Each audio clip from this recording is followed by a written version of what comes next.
ಲೋಕಸಭೆ ಚುನಾವಣೆಯ ಫಲಿತಾಂಶ ಬಂದ ಬಳಿಕ ರಾಜ್ಯ ಸರ್ಕಾರ ಪತನವಾಗುತ್ತಾ ಅನ್ನುವಂತಹ ಚರ್ಚೆ ರಾಜ್ಯ ರಾಜಕಾರಣದಲ್ಲಿ ಮತ್ತೆ ಆರಂಭ ಆಗಿದೆ. ಕೇಂದ್ರ ಸಚಿವೆ ಶೋಭಾ ಕರಂದ್ಲಾಜೆ ರಾಜ್ಯ ಸರ್ಕಾರ ಪತನದ ಭವಿಷ್ಯವನ್ನು ನುಡಿದಿದ್ದಾರೆ. ಲೋಕಸಭೆ ಚುನಾವಣೆ ಬಳಿಕ ಏನು ಬೇಕಾದರೂ ಆಗಬಹುದು, ರಾಜ್ಯ ರಾಜಕಾರಣದಲ್ಲಿ ಏನು ಬೇಕಾದರೂ ಆಗಬಹುದು. ರಾಜ್ಯದಲ್ಲಿ ಅಷ್ಟೊಂದು ಗೊಂದಲದ ವಾತಾವರಣ ನಿರ್ಮಾಣ ಆಗಿದೆ.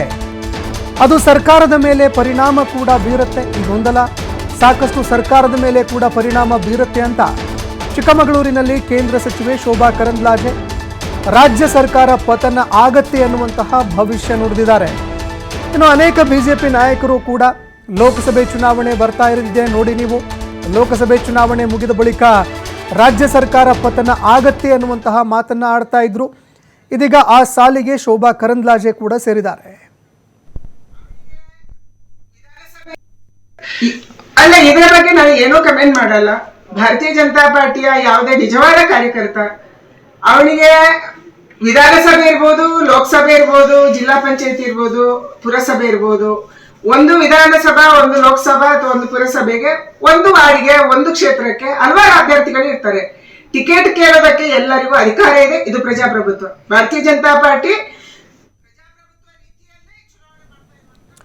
ಇನ್ನು ಶೋಭಾ ಕರಂದ್ಲಾಜೆ ಅವರು ಮಾತನಾಡ್ತಾ ಇರುವಂಥದ್ದನ್ನು ಕೇಳಿಸ್ಕೊಳ್ತಾ ಇದ್ರೆ, ಈ ಹಿಂದೆ ಅನೇಕ ಬಿಜೆಪಿಯ ನಾಯಕರು ಕೂಡ ಮಾತನಾಡಿದ್ರು. ಲೋಕಸಭೆ ಚುನಾವಣೆ ಬಳಿಕ ಈ ಸರ್ಕಾರವೇ ಉಳಿಯೋದಿಲ್ಲ ಅನ್ನುವಂತಹ ಮಾತುಗಳನ್ನು ಹೇಳ್ತಾ ಇದ್ರು. ಇದೀಗ ಕೇಂದ್ರ ಸಚಿವೆ ಶೋಭಾ ಕರಂದ್ಲಾಜೆ ಕೂಡ ಅದೇ ರೀತಿಯಾಗಿ ಮಾತನಾಡಿದ್ದಾರೆ. ಈವರೆಗೆ ತಣ್ಣಗಾಗಿದ್ದಂತಹ ಒಂದು ಚರ್ಚೆ ಈಗ ಮತ್ತೆ ಆರಂಭ ಆಗಿದೆ. ಲೋಕಸಭೆ ಚುನಾವಣೆ ಬಳಿಕ ರಾಜ್ಯ ಸರ್ಕಾರ ಪತನ ಆಗುತ್ತಾ ಅನ್ನುವಂತಹ ಪ್ರಶ್ನೆ ಇದೀಗ ಮತ್ತೊಮ್ಮೆ ಮುನ್ನೆಲೆಗೆ ಬರ್ತಾ ಇದೆ.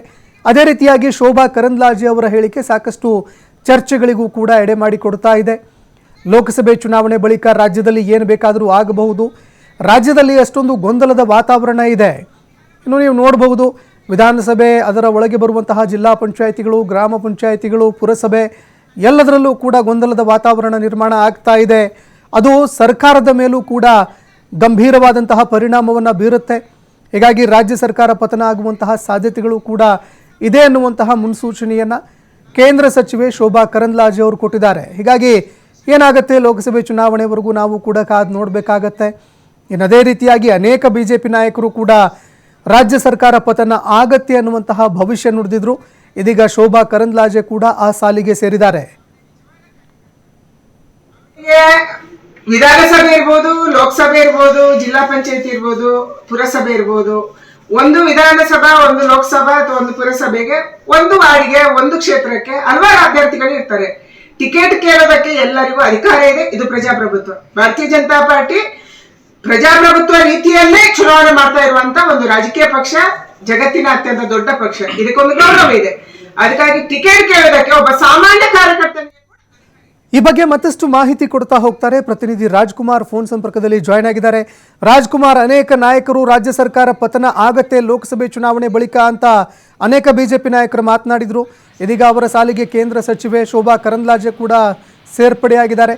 ಏನೆಲ್ಲ ಹೇಳಿದ್ದಾರೆ ಶೋಭಾ ಕರಂದ್ಲಾಜೆ ಅವರು ಅಂತ? ಸಂತೋಷ್, ಏನಂತ ಹೇಳಿದ್ರೆ, ಲೋಕಸಭೆ ಚುನಾವಣೆ ಕಾವು ನಿಧಾನವಾಗಿ ಏರ್ತಾ ಇರುವ ಬೆನ್ನಲ್ಲೇ ಇಂದು ಏನು ಚಿಕ್ಕಮಗಳೂರು ಜಿಲ್ಲಾ ಬಿಜೆಪಿ ಕಚೇರಿಯಲ್ಲಿ ಚುನಾವಣಾ ಕಾರ್ಯಾಲಯವನ್ನ ಏನು ಶೋಭಾ ಕರಂದ್ಲಾಜೆ ಅವರು ಉದ್ಘಾಟನೆ ಮಾಡಿದ್ರು. ಈ ವೇಳೆ ಕಾರ್ಯಕರ್ತರ ಸಭೆ ಕೂಡ ಏರ್ಪಾಟು ಮಾಡಿದಂತ ಸಂದರ್ಭದಲ್ಲಿ ರಾಜ್ಯ ಸರ್ಕಾರದ ವಿರುದ್ಧ ಏನು ಸಂಸದೆ ಹಾಗೂ ಕೇಂದ್ರ ಸಚಿವೆ ಆಗಿರುವಂತಹ ಶೋಭಾ ಕರಂದ್ಲಾಜೆ ಅವರು ಭವಿಷ್ಯವನ್ನ ನುಡಿದಿರುವಂತದ್ದು. ಲೋಕಸಭೆ ಚುನಾವಣೆಯ ನಂತರ ರಾಜ್ಯದಲ್ಲಿ ಅಲ್ಲೋಲ ಕಲ್ಲೋಲ ಆಗುತ್ತೆ ಎಂಬ ಭವಿಷ್ಯವನ್ನು ಈ ಮೂಲಕ ನುಡಿಯೋದ್ರ ಮೂಲಕ ಲೋಕಸಭೆ ಚುನಾವಣೆಯಲ್ಲಿ ರಾಜ್ಯದಲ್ಲಿ ಏನು ಬೇಕಾದ್ರೂ ಆಗ್ಬೋದು. ಇದಾದ ನಂತರ ಯಾಕೆ ಅಂತ ಹೇಳಿದ್ರೆ, ರಾಜ್ಯದಲ್ಲಿ ಅಷ್ಟೊಂದು ಗೊಂದಲದ ವಾತಾವರಣ ಇದೆ, ಅದನ್ನು ಊಹೆ ಕೂಡ ಮಾಡಕ್ಕೆ ಸಾಧ್ಯ ಇಲ್ಲ ಎಂಬ ಮಾತುಗಳನ್ನ ಸಹ ಈಗ ಹೇಳಿರುವಂತದ್ದು. ಯಾಕಂತ ಹೇಳಿದ್ರೆ, ಕಾಂಗ್ರೆಸ್ಗರಲ್ಲಿ ಸಾಕಷ್ಟು ಗೊಂದಲದ ವಾತಾವರಣ ಇದೆ, ಅದು ಸರ್ಕಾರದ ಮೇಲೆ ಪರಿಣಾಮ ಬೀರುತ್ತೆ ಎಂಬ ಮಾತನ್ನು ಸಹ ಇದೇ ಸಂದರ್ಭದಲ್ಲಿ ಹೇಳಿರುವಂತದ್ದು. ಯಾವಾಗ ಬೇಕಾದರೂ ಸರ್ಕಾರ ಏನು ಬೇಕಾದರೂ ಆಗುವಂತ ಪರಿಸ್ಥಿತಿ ಹಾಗೂ ವಾತಾವರಣ ನಿರ್ಮಾಣವಾಗಿದೆ. ಅಂತಹ ವಾತಾವರಣ ನಮ್ಮ ಬಿಜೆಪಿಯಲ್ಲಿಲ್ಲ. ಕಾಂಗ್ರೆಸ್ನಲ್ಲಿ ಅಂತ ವಾತಾವರಣ ಮಾತ್ರ ನಿರ್ಮಾಣವಾಗಿರುವಂತದ್ದು. ಏನು ಲೋಕಸಭೆ ಚುನಾವಣೆಯ ನಂತರ ಈ ಸರ್ಕಾರ ಇರುತ್ತಾ ಅಥವಾ ಬಿದ್ದು ಹೋಗುತ್ತಾ ಎಂಬ ಮಾರ್ಮಿಕವಾಗಿ ನುಡಿದಿರುವಂತದ್ದು. ಆದ್ರೆ ಈಗ ಸಾಕಷ್ಟು ಚರ್ಚೆಗೆ ಗ್ರಾಸವಾಗಿರುವಂತದ್ದು. ಶೋಭಾ ಕರಂದ್ಲಾಜೆ ಅವರು ಲೋಕಸಭೆ ಚುನಾವಣೆಯ ನಂತರ ರಾಜ್ಯ ಸರ್ಕಾರದ ಭವಿಷ್ಯ ನುಡಿದಿರುವಂತದ್ದು ಈಗ ಸಾಕಷ್ಟು ಚರ್ಚೆ ಕೂಡ ನಡೀತಾ ಇರುವಂತದ್ದು.